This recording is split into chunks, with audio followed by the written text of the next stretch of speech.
Welcome, everyone. It is the 30th day of January in 2026, and this is Talented Universe on the NDB Media Network. Now, we have a lot of people in the chat room, and as I said at the, if you saw the little post, if you do have a question for Rob, please put it and put question, and then put what your question is so I can find it quickly, because you've all been communicating with each other in the chat room, and that drives me crazy. But I think you'd like to do that, so we're going to just try to put the questions, see how that works today. But other thing is, we have limited time today. I probably will not be able to get to all your questions, so please understand that. Marcia, how are you doing today? After I'm doing great. I've got 2 more days while I can keep my Happy New Year up. So Happy New Year, everybody, and I'm ready to get started. Well, good. So am I. And I would like to introduce our special guest today, Robert Palmer Watkins. And I messed that up. Bad. No, you got it. What's up, guys? How you doing? We're doing great. Are you having a great time today? I'm having a great time today. Thank you for asking. We got some sunshine. I'm in California. I'm over near Santa Monica, and it's a beautiful day. I went and got some coffee, and I'm excited to be here with you guys. Well, I'm in a balmy 28 degrees. If that, I might even be lower than that. I don't want to. Well, I'll look just because. But you know, it's just been bitterly cold on the East Coast. I didn't mean to rub that in. That was very. No. You have a host from Sacramento, and she used to rub it in all the time this time of year. So, I was correct. It's only 21. There you go. Oh my gosh. Yeah, 21. Hey, it was 7 degrees this morning, so it's a lot warmer than it was. But Rob, how I'm gonna hijack Marcia's Wayback Machine, and I am going to ask you, what got you into acting from the beginning? Oh man, well I was always a really creative kid. Like when I was little, I was very into animation, and I actually thought that I would grow up and be an animator. That was my dream. I mean, I drew all the time. But I don't know. I think in high school was when I got convinced to try out for the play, and it wasn't necessarily the cool thing to do, So like, I was a little reluctant at first, probably, but I always had a camcorder, in the neighborhood with my friends. I was always filming stuff. And again, I was already a creative kid, but I was more of like a drawer. So I got convinced to do the play in school, and I just loved it. I mean, I just like right away, I was like, oh, this is what I want to do. So yeah, I didn't look back. I kind of like am an all-in kind of person. So when I find something I really like, I dive full in. And after I did my first play, I started taking classes, and I went to a Center for the Arts high school and kind of majored in acting for 4 years, and then majored in theater in college, and then I've just been going for it ever since. Well, I'm going to do a couple questions in the chat room. 2 of them are kind of related, so I'll do those at the same time. Sky asks, what got you into making music? Music has always been a huge passion of mine. My dad writes songs and plays guitar, and I grew up, he always had Bob Dylan on and the classics and, classic rock. So music was always very present in my household. I also come from a family of 3 sisters. So like they were always, trying to put me in their skit or their Madonna routine or their Cyndi Lauper routine. So like there was just no choice. Like I was always performing growing up. And in high school, once I did a play, they, of course, they're like, oh, you are willing to do this stuff. Well, we also need guys in the a cappella guys group. And you just kind of, once you get sucked into that world, it kind of snowballs. So I started doing some music in high school, and then the play led to being the lead in the musical. And, music kind of just came along. The acting kind of opened doors to the music stuff. And then when I got on General Hospital, which I'm sure we'll touch on at some point, but I'm sure they will. Yes. Yeah. Once I got on General Hospital, I started releasing kind of like cover songs and cover videos on social media, and people just really responded and were super supportive. And then General Hospital let me perform on the show. we do something once a year on General Hospital called the Nurses Ball, which is kind of like the talent show for all the different characters. Mhm. So once the producers saw that I can sing and kind of do music as well, of course they had my character Dillon Quartermaine sing on the Nurses Ball 2 years in a row, and that led to me meeting a producer, and then the rest is history. Then I started releasing my own original stuff. So but it all started through acting. Has always been my main Main primary focus. focus. Mhm. Yeah, you answered one of the questions. I was saying, do you write your own stuff? And you said that, so I don't have to ask my question. Great. Let's see. And then here's the last one I'm going to do. Then I'm going to go to and one. I'll go to Marsha. What is your advice on becoming a singer? Wanda would like to know. Wanda Brewer. I would just say start doing it. There's not, and I feel like this goes for anything in the artist realm. There is no one way to get there, whatever there means to you. And nobody can tell you you're an artist or you're not an artist based off of a paycheck. Start singing. We've got so many ways to put our stuff out there these days, more than we've ever had in history. If you have a phone, you have access to dozens of different platforms to release music. If you want to release music and sound good, and you want to get good at it, then that's a different story. And that would mean, do all the things that I just said, but also make sure that you're like learning your craft. Get a voice coach. Take it seriously. Treat it like a business. Watch the greats. Learn from the people who've done it before you that did it well. Work on vocal lessons, learn an instrument, learn how to make your own music. But there is no one path to being an actor or a painter or a singer, or it's kind of a crazy industry to get Yeah. involved in. So if you're crazy enough to do it, then there's not one answer to do it. Otherwise it wouldn't be crazy. The reason it's a crazy thing to get involved in is because there is no guarantee, and there is no, oh, if I do A, B, and C, it'll lead to D. It's not how being an artist works. Yeah. So you got to kind of just be crazy enough to do it. And I would recommend to anybody that's an artist that's going to pursue that as their means of income. You got to really love it. You just have to love it. This is not something you want to get into because you want some fame or you want some Instagram likes. That will come if you focus on the things that matter, and the things that matter are just getting good at what you do. But yeah, there's no one path. I wish there was. I've been trying to find the handbook for 25 years. Yes, probably. Yeah, the people that have the handbook, they won't let it be released because they don't want to let everybody know what's going on. Yeah, they don't have one. I think I mean, really the only handbook maybe that there is where it's like, oh yeah, that's probably going to happen for you, is maybe somebody who was born into it, Yeah. and their parents were super famous or successful. But even those people, I feel, they might get a shot quicker than the rest of us. But if you're not good, you won't sustain a career. You might have a few years where you get lucky and you get put on a show or whatever, but you gotta know what you're doing to have a longing run career. Mhm. That is so true. Marsha, I'm going to let you go because I've got lots more questions in the chat room. Yeah, yeah.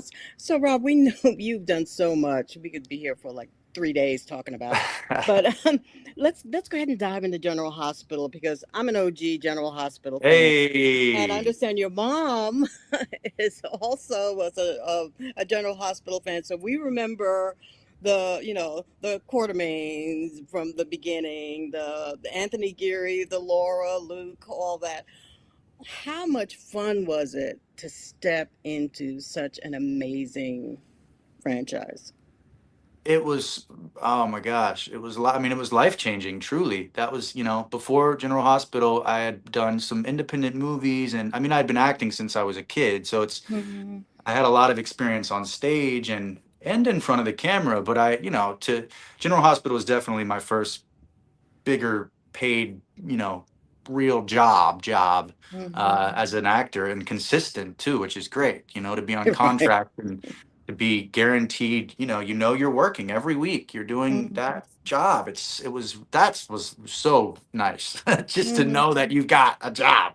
Mhm. Um, but yeah, it was amazing. I mean, to go back on, my mom actually wasn't a huge fan. My grandmother was a huge soap fan. Okay. Now my mom was obviously a fan of, I think everybody was a fan of the Luke and Laura days Oh back. yeah. I mean, that was such an iconic storyline. General Hospital is known for that Luke and Laura story, Mhm. decades ago. It was such a groundbreaking, iconic kind of storyline. So she watched that, of course. But no, my grandmother actually kept up with soaps. She passed away by Mhm. the time I got on General Hospital. So, Mhm. but I know she was looking down, very proud. Mhm.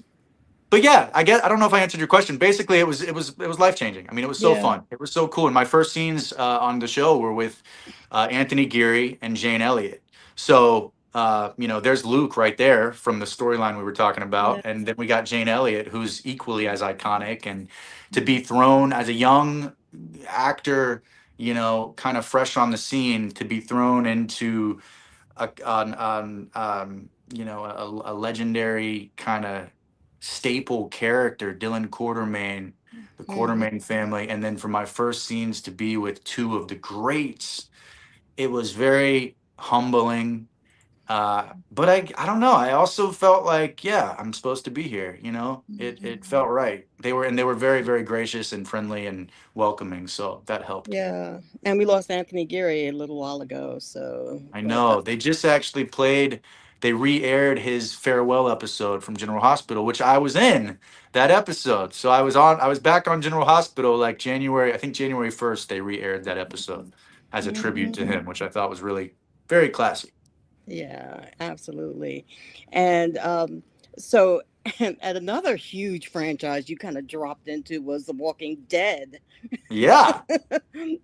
World Beyond, which had to be another huge step onto uh that milieu. Yeah, that was crazy, right? And that was in the middle of the pandemic. So Yes. that was a huge blessing in more ways than one, because we were all going stir crazy, Mhm. and there were a few shows starting to get into production again and kind of slowly opening up again. Obviously there were all the protocols of the masks and the testing, and it was a very weird, interesting time to film something, especially on that magnitude, a massive show like that, because all of the COVID protocols were in place. So it was different filming during that time, Yeah. for safety reasons, and everything that was going on, obviously. But it was such a blessing. I mean, it was like I was like so we were all feeling so cooped up and so ready to like work again, so to get that job on, like you said, I mean, that show is just like a huge, awesome franchise. So to be part of that world, and then my character started as kind of a smaller character. I was more of like a supporting character that kind of occasionally would pop in, and then they Mhm. brought me back for season two, and I became, a pretty Mhm. regular character in the show, and then had a huge epic finale in the last episode. So yeah, I Yeah. mean, it was, again, that was kind of one of those things that just kind of happened and then snowballed, and all of a sudden I was like, oh wow, like Mhm. I'm in 7 episodes. This is awesome. So super, Mhm. super grateful for that. Yeah, and the stunts that you had to do in World Beyond, we know that that's a kind of there's a lot of physicality that you were involved in. Did you do your own stunts? Yeah, we did that massive fight scene that I had with Mm-hmm. Nico. Yes. That was us. We did have all the fight scenes, because they're so long and intense and grueling. Mm-hmm. I mean, because it's a real fight scene. It's not, sometimes on a shoot you've got one punch, or you've got these are these are long choreographed fight scenes. So Mm-hmm. you're always going to have, on a production of this scale, you're going to have a Yes. stunt man, and somebody who basically like a stand-in, or somebody who will come in and they'll basically you'll do the whole fight, but then Mm-hmm. they'll have them come in and do the whole fight as well, just so they have different coverage they can Yeah. cut to if they need to, or if one of the punches didn't land, they've got it from the stunt guy too. That way they just cover their bases. So, but yeah, I did Yeah. every move that was choreographed. I got to do as well, and it Mhm. was that last finale scene was a grueling shooting day. But it was also the most fulfilling day of on set I think I've ever had in my life, because Wow. it was like one of those, it's like really, really good hard work, like we got through it. It was awesome. It looked great. We're doing what we love, but it was very hot. We were shooting in Richmond, Virginia, and the suit that I was wearing was made out of the Mhm. same. It's like made out of the stuff that a wetsuit is made out of, whatever that That material is. neopropene type stuff. Yeah. Yeah, so there was no breathability in Mhm. between takes. They're running up and putting a COVID mask back on you. I mean, I was literally a few times about to pass out. So Wow. it was grueling, but again, like I would do that every day. It was It was worth so it. worth it. Yeah. Yeah. And before I go back to Michael, I have your song Walking Dead in my head. Oh, nice. That's probably my favorite. I've listened to all your songs, and that's Thank probably my you. favorite. I love that. Thank you so much. More music is on the way. All right. Excellent. Okay, Michael. That was one of the questions. Now I can't remember where I saw it, but if I come across it, I'll throw it up. But it has been answered. Oh, here it is. I found it. That was from Elaine. Asked, "Oh, when are you releasing more music?" So soon. Is that the best Soon. you can do for her? Soon is good. Very Okay, soon. I'm so getting back Elaine, in very soon. very soon. Mm-hmm. And I just lost that. Okay, here we go. No. I want to go back. Whoops. Well, while he's looking, Yeah, I want to talk about I Frat messed House up. Musical, which was hysterical. Oh my God, that you're going way back. I said that's why I stole the Wayback I Machine, love the because she was Wayback going to use it Machine the rest of the time. I knew that. Here with we your go. little bow tie and the whole. Wow, that's like one of my first things I booked out here. Mhm. That's an old one. Yeah, that was a fun one though. That was for I think it was like three Subway. episodes. Yeah. Subway Yeah. restaurants did a Mhm. thing. Yeah, that was so fun. That's so crazy. You went back and watched that. So you scoured through my IMDb, huh? Oh, you know it. She You does know more it. than that. That's hilarious. I love it. And then Tub Life. I actually watched that this morning. The Oh, pilot cool. Tub Life, Uh-huh. which I loved with your relationship with your sister Oh, on thank that you. with her Yeah, little we soap actually opera. Mm-hmm. we wrote we wrote that. Myself and my friends wrote and produced that, and we did that during COVID as well. Yeah. While we were all going crazy, we needed something to work on, so we produced a pilot, and yeah, super proud of that one. It was a lot of fun. Yeah. Okay, Marsha, let me have it back again. Okay. Okay. Christine Travers asked, what role or character would you like to play that you haven't done yet? Is there any particular one? Or a type? I'll say a type of character even. Yeah, no, I've really been craving something fantasy or something medieval, like a period piece, just something not set in modern present day, whether that be super futuristic or, a dystopian world, or I don't know, but yeah, I haven't really gotten to do much of that. And I think that would be a lot of fun to do something kind of in the fantasy, sci-fi, medieval, Mm-hmm. Game of Thrones ish, something cool. Are you a big Game of Thrones fan? Oh yeah, I was a huge fan. I'm a huge fan. Cool, cool. Are you watching the new series that's out now? The prequel? I need to catch up. I'm a little bit behind, but shame on you. Shame on you. I know. There's so many things so many shows I'm trying to keep up with, catch up with. Well, I mean, if you catch up, I'd say, do you want to come and do a review show with us on one of our other shows? We do a review show of that new show every week. So. Oh yeah, I'd love to. That sounds fun. Yeah. So, but you have to catch up. So let me know. Okay. Let's see. And my Razavinsky, I'm sorry. Rob, can we expect you to do singing and dancing in your future verticals? That would be fun. That would be very fun. I know that the vertical world is definitely expanding and growing. It And is. I think we're going to see a lot of new, heightened, evolved, diverse storylines Mhm. as these things Mhm. grow. It doesn't look like they're slowing down, as you guys know. I No, mean, no. there's an announcement like every day, from Hollywood. You know that Fox is jumping in, Disney's jumping in. You know, everybody's got their eye on this category, and I think we'll see a lot of new storylines. So I hope so. I would love to. Yeah, I'd love to do a music one, or a musical one would be super fun, like a La La Hmm. Land kind of vibe.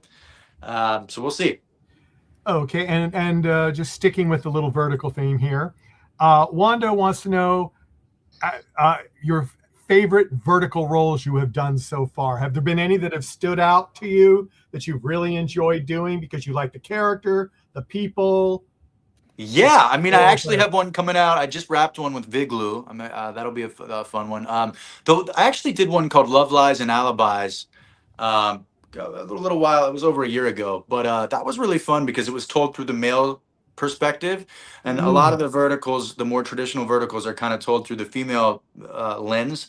Yeah. And this one was actually told from the male point of view. So there was even voiceover and like inner dialogue that was throughout the story, so you kind of knew what the guy was thinking. But I played a detective, and it was a really interesting one. It was definitely more evolved. They definitely paid attention to the cinematography, and it was kind of like a Knives Out kind of detective whodunit hmm storyline. So it was very different than kind of what we've been seeing in the space, which is the typical CEO billionaire, and the kind of romance dynamic we've been seeing, which are great. People love those. I get it. But it was nice and refreshing to do something that was a little bit different, stretching out of the box a little bit. Do you prefer doing the villain, the lead, or sometimes would you just rather be in the background and don't have to do too much? The background can be nice, guys. I'm not gonna lie, but no, I Especially love after you it. come over 4 verticals in a row, right? I will. That you're the That's lead. you took the words out of my mouth. The only Mhm. there are times when I love being busy. It's a blessing. So I'm not putting Mhm. this out into the universe that I want less work. I love it. But when you do multiple things in a row with no break, I'd be lying if I didn't say there's times that I go, what? I wouldn't mind playing like a side character on the next one, or a small Mhm. supporting. But then when I do that, I'm bored, and I want to be back in front and center. So, humans can't. The grass is always greener on the other side, right? Yeah, Um, you could do it for a day, true, and then true. go full blown, for the next 8. Yeah, right. Yeah, yeah. Um, but yeah, no, I love it. I mean, these are just a lot. The vertical, the shooting style for the verticals, especially when you're the lead, which that's what I've been for most of the verticals I've done. Yeah, that's what I thought. Ask Yeah. ask any vertical lead actor. It's just it's a lot. It's a lot. You're basically in like every scene. So it's 12-hour days at least, and you are like back to back to back. And it's not even just being in every scene. It's like the scenes are condensed and shorter because they're like TikTok episodes. So they're like a minute and 30 seconds. So it's not like you're in a scene and oh well, yeah, but you're like sitting down for most of the scene, and that scene takes half the day, and it's kind of like No. no, it's like you're in a scene. Okay, let's get this one shot real quick. Run, change, run, change, run, change. It's like very fast paced, very quick. 14, 15 pages a day. So it's intense, but I credit and I'm very grateful for my soap opera training, because it definitely prepped me. Yeah. Different. It's not exactly the same, obviously, but there's the only other genre that I can really compare verticals to when I talk to people about verticals is being on a soap, because it is a lot of pages in a day. You're moving Yeah. fast, and I think that helped kind of prep me for these things. Yeah, that I thought was going to be my question. You've been doing that. Every question I was going to ask you, you answer it without me. Oh. But yeah, I was going to ask: is it very similar? And did being on the soap opera before you did verticals help you with the memorization because of all the pages and everything? So you basically said Yes, yes, it did. Yes, yes, it did absolutely. because that's what we get most people. I mean, I am terrible at memorization, Uh huh. and I can go over something 30 times, and I'll get in front of that camera and I forget everything. And Yeah. and I told people that was my problem, and they didn't believe me, and they kept egging me on to be in front of the camera on a project we were doing. And I said, okay, I will. They never asked me again. But, because I warned them. I said, I can spend all this time reading it over and I'm fine. And it just leaves me in about an hour. So, yeah, so I get it. So, it's a muscle. I mean, yeah, it's a muscle. I didn't know what that phrase meant, and I thought it was just kind of bullshit, that phrase, honestly. Oh, memory is a No, muscle. You can work it's it. not. No, it's But it not. really is. And I learned that when I was on General Hospital, because I had so many the first few weeks I was on that show, I was panicking because I was in like 8 episodes my first week. And I was like, I don't know how I'm going to memorize all this. And then I just got better. Your brain Yeah. your brain really does adjust. Yeah, mine's never been able to, but I don't care. I'm not talking. But if you did it, I guarantee if you did it, I mean, you had like a one-off situation there. If you then were forced to go back the next day, do it again, and then the next day, do it again, the next day, do it again, you would, I promise you, you'd get better. Probably. I was not good at memorizing either. I was not. Well, that's good to know. But now I don't want to be on camera at all now. So yeah, you don't need to. Except for this silly thing. Yeah. So, but let's see. I'm going to ask one more question. I'm going to go back to Marcia. Let's see. What has acting taught you for life? Oh gosh. Oh man. This from Let's Talk About Verticals. She's asking. I don't even. Oh, what's up? I know them. Okay. I mean, so many things. So many things. I mean, it's like that's such a crazy question, because with acting and art, I guess in general, it's like literally life is teaching your art and art is teaching your life. They're literally like mirrors of each other. So it's, I don't even know where to start with that question, but I'm always evolving. All of us are always evolving, right? So then your art, if your job is to, you're an artist and you're telling stories about life, which is always evolving, then your art's you're always learning off each other. So it's bizarre. Like the second that I think I understand what I'm doing, I'm quickly reminded that I have no fucking idea. Like we are always learning. So any actor that says that thinks they've got it figured out, I would beg to differ. You start to feel more confident, I think, and you start to feel more like, yeah, I belong in this space. Like I've earned the right to get to say these lines, but like you don't ever really know, I think the thing that the humility, then that's the answer. I think that's kind of what I was trying to say is like, I've just learned a lot of humility from it. And I also have learned to be patient with myself, because it's definitely not a sprint, it's a marathon. And that's why I go back to, why are you doing this? Do you love it? And do you feel like it's meaningful for your life and for other people? And I can still say yes to those questions. So that's why I keep going. There you go. Marcia. Yeah, among some of the you've done so many varied roles. You played the villain, you played good guy, you played, you musical. Another interesting project of yours was Trapped In, INN, the cyclist. Yeah. Now, the cycling part of that, how much of a cyclist were you? Did I look like I knew what I was doing? You kind of did, yeah. Okay, good. Well, that's all that matters, right? No, I mean, I've got a bike. I grew up with bicycles, and I'm pretty in shape, and it's not out of my wheelhouse. Let's put it that way. I like adventure. That's very funny. Good fun. And extreme sports and stuff like that. So it doesn't feel unnatural to kind of jump into that role. But I'd be lying if I said I was a trained expert cyclist. No, I'm not. And those guys really, really put the work in to get to say that that's what they do, and they're experts at that. I mean, that is no joke. To get your heart conditioned and your body conditioned to be one of these marathon riders is it's a lot. But what was cool about that role was Leah Sturgis, who directed and created the show, or the movie, she owns her own cycling team.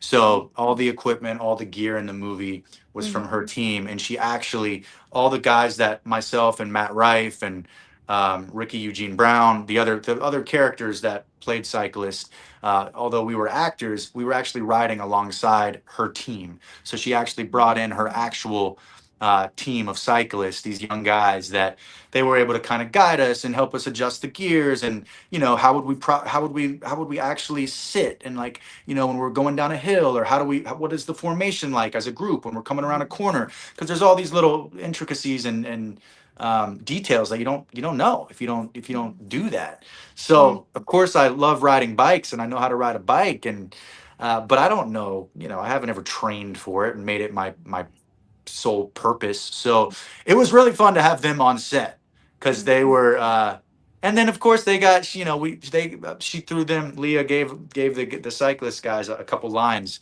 so we got to kind of help them with their acting, and give, if they had a question about how to deliver a line, we got to kind of help them, and they got to guide us, so we didn't look like dummies riding bikes.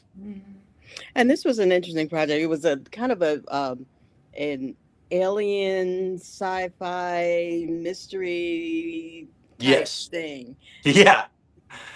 It's kind of ambiguous, right? Yes, Kind of definitely. think you know where the story's going the first half, and then all of a sudden you're like, oh, this is not what I thought. And Exactly. I think that was kind of Leah's point. I think she wanted it to be a little bit left up in the air, and a little bit up to the audience to decide, because the first half of the movie you definitely think it's like a COVID virus, right? Like, Exactly. and it was released, we shot it during COVID, it was released right after COVID, not long after COVID, kind of. So everybody assumes you're watching it thinking, oh, I know where this story's going, but it takes a few twists and turns, right? Yeah. And speaking about being in restricted areas due to COVID and things like that, when Comic-Con had a panel for Walking Dead, your show, World Beyond, it had to be online because of that whole pandemic thing. Oh So, yeah. but I know that it seems like you love your interactions with fans. Yeah. So, yeah, and you probably had some convention experience, that kind of interaction with fans. Yeah, I mean, I've done a couple Walking Dead fan events. One of them was in Atlanta, and I think one was out Mm-hmm. here. But yeah, those are always fun. I mean, that's, I'm so lucky that I got to be part of the soap world and that fan Yeah, base, and then yeah. I've now gotten to be part of the Walking Dead fan base. Some point I'll be part of another fan base, hopefully, right? But it's just cool it's always cool to meet the people that Hmm. support the shows, because Yeah, that's why we get to do what we too. love. Yeah.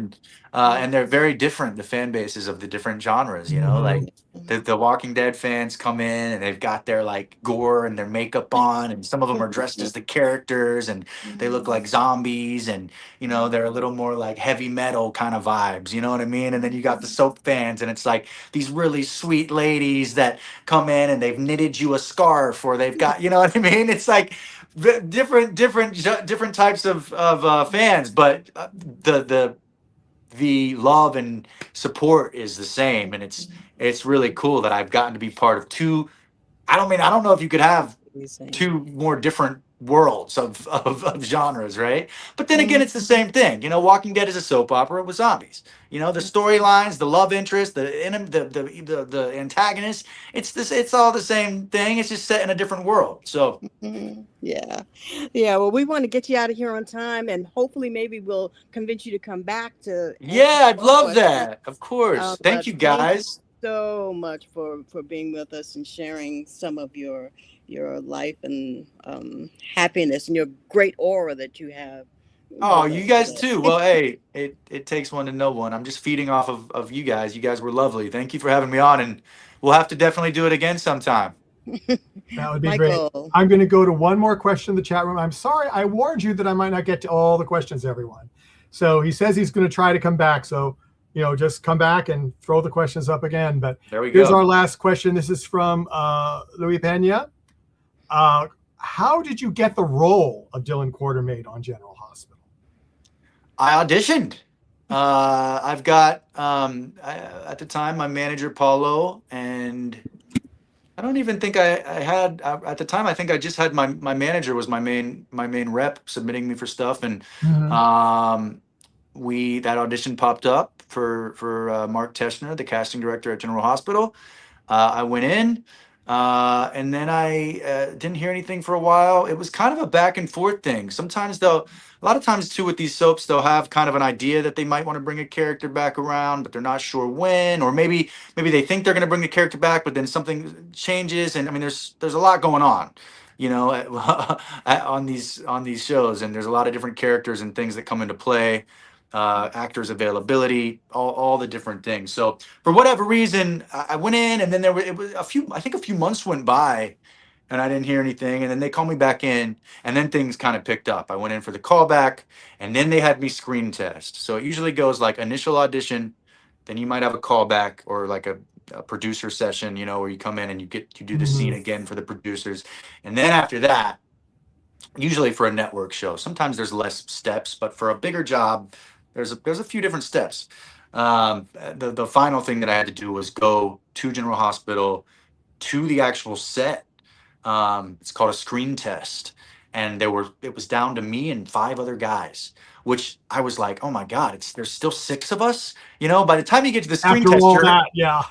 you're hoping that by the time you get to the screen test, it's like it's either you or this guy. You know what I mean? Yeah. There was 6 of us on set that literally went through wardrobe, hair, makeup, went up to the set on the hospital. I remember we did the screen test. That it was a hospital scene, and I was with M. Rylan, who played Lulu Spencer at the time, because that was going to be who I had my storylines with when I started.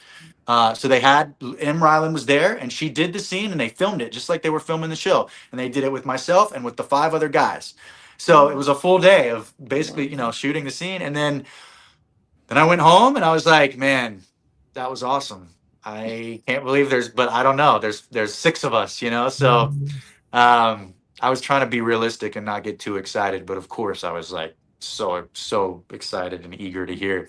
And then the next day, I think it was like the next day, my manager called me and told me the news. And we didn't know it was Dillon Quartermaine. It was they don't tell you who it's going to be, especially if it's a fake name sometimes. It's very secretive. Yeah. So my manager called me. He said, "You booked a 4-year contract. You booked it, Rob, and you're playing a legacy character, Dillon Quartermaine." And I just I was so excited. Called my mom at her work, and they announced it over the speakerphone, and all my friends. It was one of the greatest days of my life. Those are the days you got to hold on to when it gets hard out here. Yeah, and it does get hard. Yes. Some days are better than others. Now, promised you we get you out right now. Robert, thank you so much for coming. Yeah, I do hope to have you again. In the chat room, they said, sorry I couldn't get to your questions. Please come back the next time we get him, and like, subscribe, and follow us so you won't miss the next time he's on with us. Take care, everyone. Bye-bye. Happy New Year. One more time. Happy New Year. One more time. Happy New Year.